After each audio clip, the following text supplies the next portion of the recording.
Years ago, I was working this show. It was Reo Speedwagon and Styx.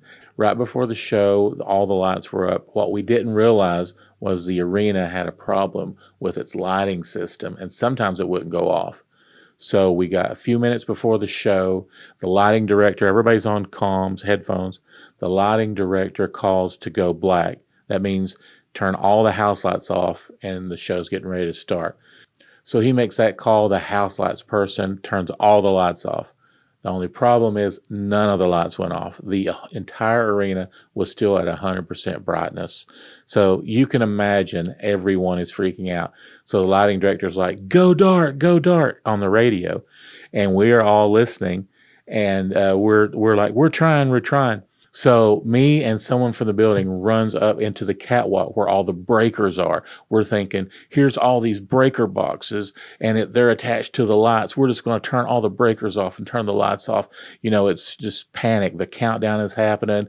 What we didn't realize was the band's entire show played to a click. Once they started, 69 minutes later, or however many minutes it was, the show ended and it didn't stop. And they had already started their click and all their music, all their tracks, the big intro, all the things that's supposed to happen and all that, but it needed to happen with the lights down. So me and Brett, the guy from the building, were just running to breaker boxes, flipping breakers off as fast as we could. We were just flipping them all off. I mean, who knows what we were turning off? Probably not a good thing. But here's the crazy thing. None of the lights were going off. What we didn't realize was each individual light had a battery backup. So it was like a safety feature. Even with the breakers off, the lights would stay on for at least 20 minutes or something until the batteries ran down. So jump back to the house lights person. By this time, I'm on the radio talking to the house lights person. Terry, the steward, is on the radio. So we're trying to relay to him what's going on.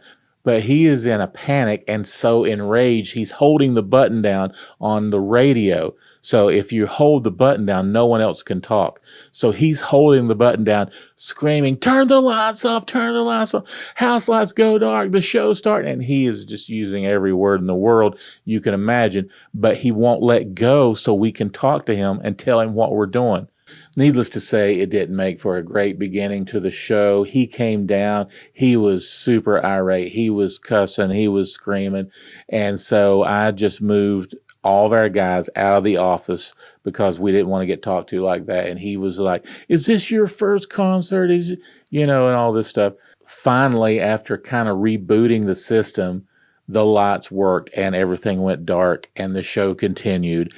Ultimately, in the big picture, it was a few minutes of chaos. The lights didn't go down during the first song, but they did go down. The crowd was none the wiser. It was no big deal. And the shows went on, and we got the band out of there.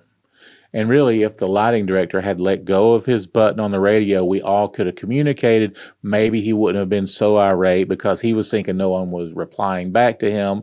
And maybe it wouldn't have been that big of a deal. And he wouldn't have came down and barged in the office and just started, just letting everybody have it. The most frustrating part for us was it wasn't our fault. It was the building. It was an error in the building. And we're just a company that is brought in to control the show, to operate house lights, spotlights, monitors, all those kind of things. So whether the building functions correctly or not isn't on us.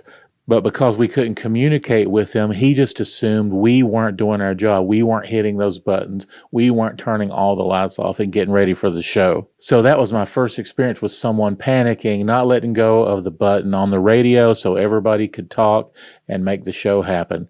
True story.